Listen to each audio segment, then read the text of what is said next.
प्रश्न ऐसे होते हैं जो बिल्कुल नए होते हैं और जो हमें कठिन लगते हैं, जिनको हमने पहले पढ़ा नहीं होता है या पहले कभी देखा नहीं होता है। तो परीक्षा में कुछ प्रश्न आपको ऐसे ज़रूर मिलेंगे, तो आपको घबराना नहीं है।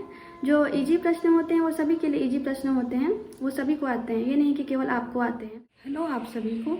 अगर आप भी यूपी टीजीटी और पीजीटी एग्ज़ाम की तैयारी कर रहे हैं तो यह वीडियो आपके लिए काफ़ी हेल्पफुल रहेगा, ताकि आप अपने एग्ज़ाम में प्रश्नों को किस प्रकार सॉल्व करें ताकि आपके प्रश्न सही हों और आपका भी फाइनल सिलेक्शन हो जाए।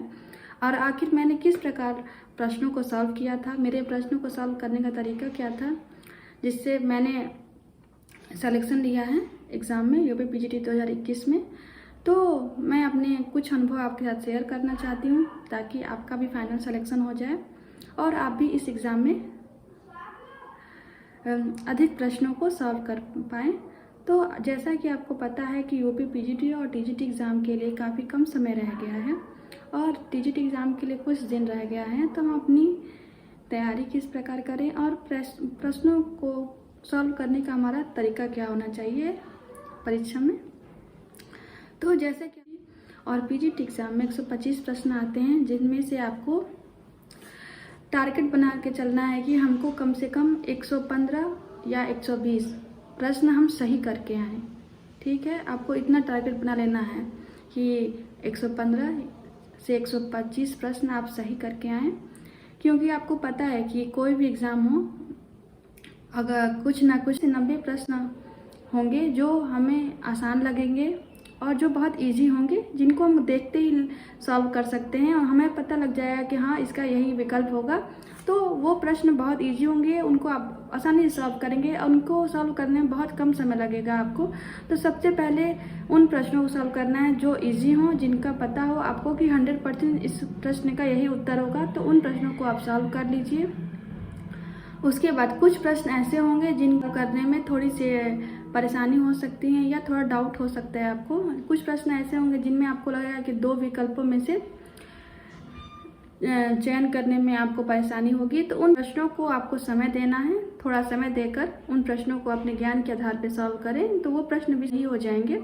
घबराइए नहीं कि हमें ये प्रश्न नहीं आते हैं, थोड़ा सा समय दीजिए और उन चारों विकल्पों में से या 2 विकल्प में से जिसमें आप डाउट हो, थोड़ा समय देके उन विकल्पों को पढ़ें और प्रश्नों को 2-3 बार पढ़ें, तो आप सही विकल्प का चयन कर पाएंगे। और तीसरा कि कुछ प्रश्न ऐसे होते हैं जो बिल्कुल नए होते हैं और जो हमें कठिन लगते हैं, जिनको हमने पहले पढ़ा नहीं होता है या पहले कभी देखा नहीं होता है। तो परीक्षा में कुछ प्रश्न आपको ऐसे ज़रूर मिलेंगे, तो आपको घबराना नहीं है। जो इजी प्रश्न होते हैं वो सभी के लिए इजी प्रश्न होते हैं, वो सभी को आते हैं, ये नहीं कि केवल आपको आते हैं। तो और जो कठिन प्रश्न होते हैं वो आपको कठिन लग रहे हैं, तो सभी को कठिन लग रहे होंगे, तो आपको घबराना नहीं है। आपने ये सोचिए आपने बहुत पढ़ाई की है और जो भी पढ़ा है उसी के आधार पे आपको इन प्रश्नों को भी सॉल्व करना है अपने अनुभव के आधार पे। तो आपको घबराना नहीं है, टेंशन नहीं लेना है कि और ना ही उन प्रश्नों को छोड़ कर आना है एग्जामिनेशन हॉल में कि हमने नहीं पढ़ा है तो उनको छोड़ के नहीं आना है।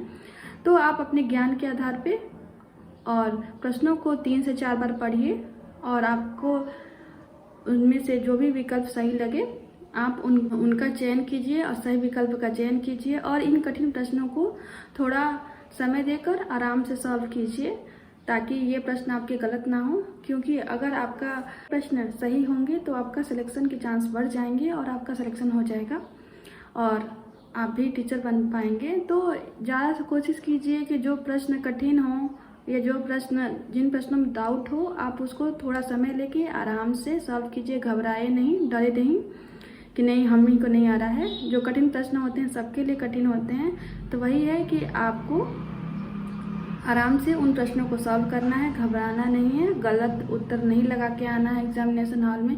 क्योंकि जब एक एग्जामिनेशन हॉल में हम प्रश्नों को करते हैं तो हमें लगता है कि चलो बस कर दिए, लेकिन जब रिजल्ट आता है और हमें 1-2 क्वेश्चन से हमारा नहीं हो पाता है तो हमें बहुत बुरा लगता है।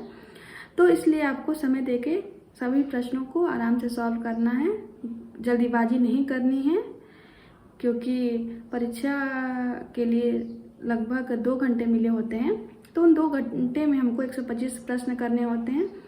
तो आपको जल्दीबाजी नहीं करने हैं, प्रश्नों को सही समझ के सॉल्व करना है। नहीं तो कभी कभी होता है ना कि हम जल्दीबाजी करते हैं तो हमें जो प्रश्न हमें सही आते हैं वो भी हम गलत करके आते हैं एग्जामिनेशन हॉल में, क्योंकि हम ओवर कॉन्फिडेंस हो जाते हैं। हमें लगता है कि हाँ इसका ये होगा, लेकिन नहीं, आपको आराम से ध्यानपूर्वक सभी प्रश्नों को पढ़ना है, पढ़ के उनको सॉल्व करना है। जल्दीबाजी बिल्कुल नहीं करनी है और ना ही समय बर्बाद करना है। जो प्रश्न आपको नहीं आ रहे हैं उन पे समय भी नहीं बर्बाद करना है। आप समय का ध्यान रखते हुए प्रश्नों को सॉल्व कीजिए। आपके प्रश्न जैसे कि मैं आपको बताया कि PYQ सॉल्व कीजिए, MCQ सॉल्व कीजिए। इससे आपको प्रश्नों को सॉल्व करने की प्रैक्टिस बनी रहेगी और प्रश्नों की गलत होने की संभावनाएं कम रहेंगी। तो आपको प्रैक्टिस पे बस ध्यान देना है इन दिनों में, और आपको अभी कुछ भी नया पढ़ने की ज़रूरत नहीं है। जो भी पढ़े हैं आप उसका रिवाइज कीजिए, रिवीजन कीजिए। रिवीजन बहुत ज़रूरी है, क्योंकि जब हम कोई चीज़ 1-2 बार पढ़ेंगे तो भूल जाएंगे। रिवीजन ज़्यादा समय तक याद रहती हैं, तो आपको रिवीजन करना है। प्रश्नों को सॉल्व करने का तरीका आना चाहिए, क्योंकि जो प्रश्न नहीं आ रहे हैं उन पे हमको टाइम बर्बाद नहीं करना है, और प्रश्नों को ठीक प्रकार से पढ़ के समझ के उनको सॉल्व करना है और या OMR फिल करना है। तो ये वीडियो से आपको काफ़ी मदद मिलेगी। आप ये तरीका अपना सकते हैं ताकि आपके प्रश्न सही हों। अगर आपको एग्ज़ाम से रिलेटेड कुछ भी प्रश्न हो तो आप मुझे कमेंट बॉक्स पे पूछ सकते हैं। अगर यह वीडियो आपको अच्छा लगा हो तो मेरे चैनल को सब्सक्राइब कीजिएगा, लाइक कीजिएगा और शेयर कीजिएगा।